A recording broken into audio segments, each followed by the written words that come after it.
اللہ فرماتا ہے ان اللہ بالناس لرؤوف الرحیم، بے شک اللہ لوگوں پر بہت مہربان رحم فرمانے والا ہے۔ تو یقیناً رب جب اپنے بندوں پر مہربان ہے تو ہمیں رحمت کا سبق دیتا ہے کہ لوگوں کے ساتھ رحم دلی کرنی چاہیے، محبت کرنی چاہیے، بے سہاروں کا سہارا بننا چاہیے، ان کی مدد کرنی چاہیے، ان کی طاقت بننی چاہیے، کیونکہ جو رحم نہیں کرتا اس پر رحم نہیں کیا جاتا۔ تو اس لیے ہمیں چاہیے کہ ہم معاشرے میں رحم دلی سے رہا کریں، پیار سے رہا کریں، ہم دردی سے رہا کریں، ایثار اور قربانی اگر دینی پڑے تو خوش دلی سے کسی مسلمان پر ایثار کر دینا چاہیے۔ تو حضرات محترم دیکھیے، ہمیں وہ کام کرنے چاہیے کہ جن کاموں سے اللہ خوش ہوتا ہے،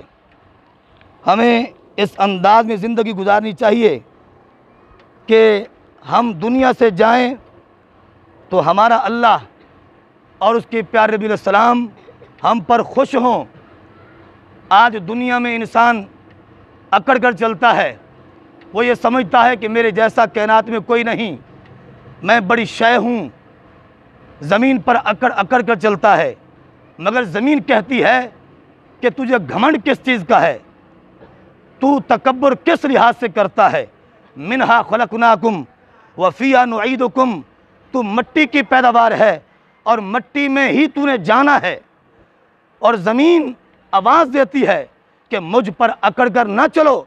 بلکہ عاجزی سے چلو، جب مرنے کے بعد تو میرے اندر آئے گا، اگر تو مجھ پر رہ کر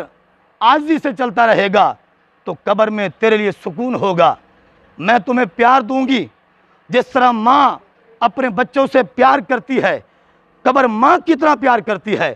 اور اگر بندہ زمین پر اکڑ کر چلتا ہے، ایسے کام کرتا ہے کہ جن کاموں سے اللہ رسول ناراض ہو جاتا ہے، پھر جب اس سچویشن میں زندگی بسر کر کے بندہ جاتا ہے تو پھر قبر جو ہے وہ پیار نہیں کرتی، بلکہ اس انداز میں بندے کے لیے عذاب بنتی ہے کہ بالکل مل جاتی ہے، ادھر کی پسلیاں ادھر ہو جاتی ہیں اور ادھر کی پسلیاں ادھر ہو جاتی ہیں، اور پھر قبر کہتی ہے اب بتا کہ زمین پر مجھ پر رہ کر تو کس طرح کرتا تھا، منہا خلقناکم وفیہا نعیدکم ومنہا نخرجکم تارۃ اخری، تو نے یہ فرمان نہیں پڑھا تھا، تو نے قرآن نہیں پڑھا تھا۔ لہٰذا آج ہمیں سبق حاصل کرنا چاہیے، ہم دنیا میں رہیں، ہم دردی والے دل کے ساتھ، رحم دلی والے دل کے ساتھ، ہم لوگوں کے ساتھ پیار برتیں، ہم لوگوں کی خدمت کریں، لوگوں پر ایثار کریں۔ جب اس انداز میں ہم زندگی بسر کریں گے، خدا کی قسم ہم مریں گے بعد میں اللہ جنت میں محل پہلے تیار کر دے گا۔ دیکھیے، میرے آقا علیہ السلام کے پاس ایک مہمان آ جاتا ہے جو کہ بہت بھوکا ہوتا ہے، حضور پیغام بھیجتے ہیں گھر کے اندر کہ اے ازواج مطہرات، کیا گھر میں کچھ کھانے کے لیے ہے؟ کیا کوئی چیز موجود ہے؟ مہمان میرے پاس آیا ہوا ہے اور وہ بہت بھوکا ہے، ہمارے پاس سوائے پانی کے اور کچھ نہیں ہے، ہمارے پاس صرف پانی ہے۔ تو میرے آقا علیہ السلام نے تمام ازواج مطہرات سے پتہ کروایا، مگر ہر سائڈ سے یہی جواب، لیس عندنا الا الماء، لیس عندنا الا الماء، سوائے پانی کے گھر میں کچھ نہیں۔ ہم سلام پیش کرتے ہیں حضور کی ازواج مطہرات پر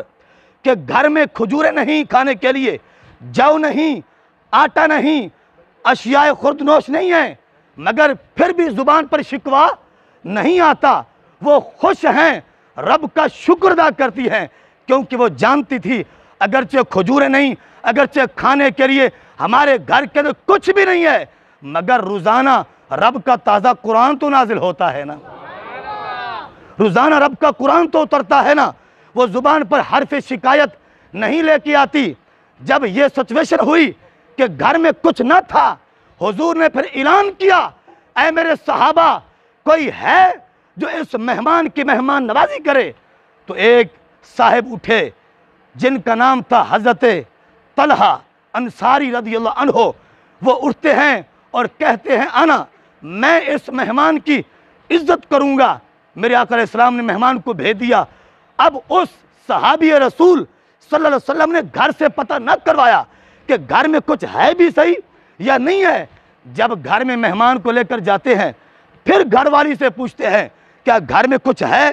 تو انہوں نے یہ عرض کیا گھر میں سوائے تھوڑا سا کھانا اس کے سوا کچھ نہیں ہے، اور یہ تھوڑا سا کھانا اتنا ہے یہ صرف ہمارے بچے کھا سکتے ہیں، نہ آپ کے لیے ہے نہ میرے لیے ہے نہ مہمان کے لیے ہے، صرف بچوں کے لیے ہے، ہمارے بچے صرف کھا سکتے ہیں۔ تو پھر کیا ہوا، رسول اللہ صلی اللہ علیہ وسلم کے پیارے صحابی نے یہ فرمایا کہ اے میری بیوی اکرمی ضیفہ رسول اللہ صلی اللہ علیہ وسلم، فرمایا کہ بچوں کا کوئی معاملہ نہیں ہے، بچوں کو چھوڑو، پہلے رسول اللہ کے مہمان کی عزت کرو،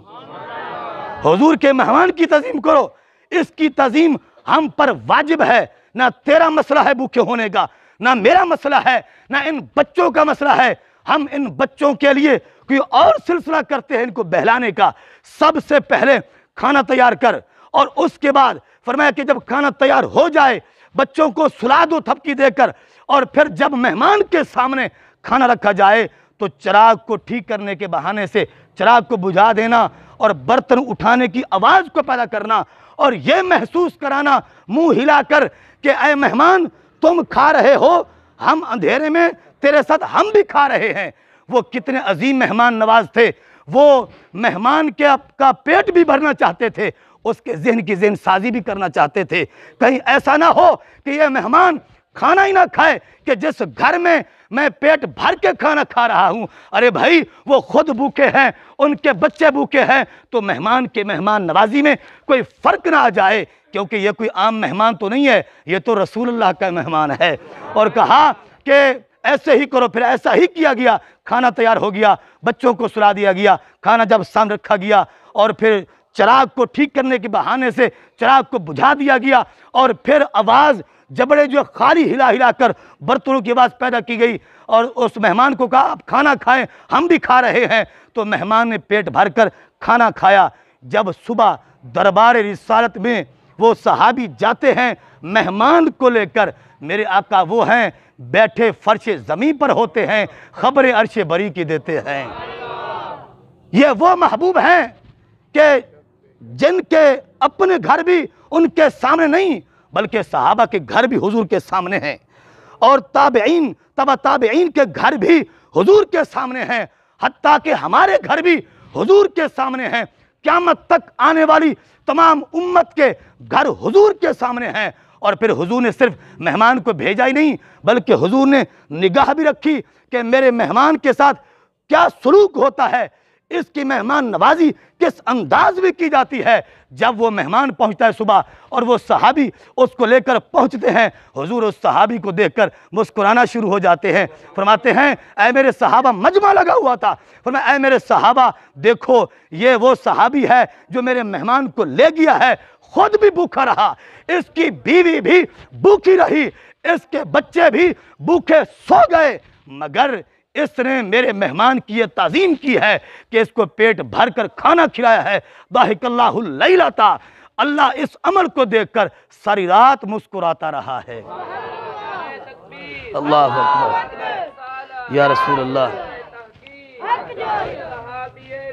جنتی